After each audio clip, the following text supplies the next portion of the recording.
কলেজের তরফ থেকে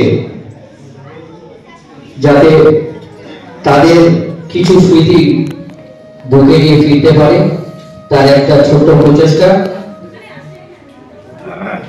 তাদের দুজনকে এবং যে সংস্থার সাথে কলেজে যুক্ত হয়েছিল তাদের হাতে একটি করে শারীরিক কবিতা পাঠের ও আবৃত্তির জন্য যে শিক্ষক এই 10 দিন ধরে আপনাদের সামনে কঠোর পরিশ্রম করেছে তার হাতে শাড়ি তুলে দেওয়ার জন্য শ্রী কাঞ্চন রায় মহাশয়কে অনুরোধ করব সুশান্ত নন্দী মহাশয়ের হাতে তুলে দেওয়ার জন্য।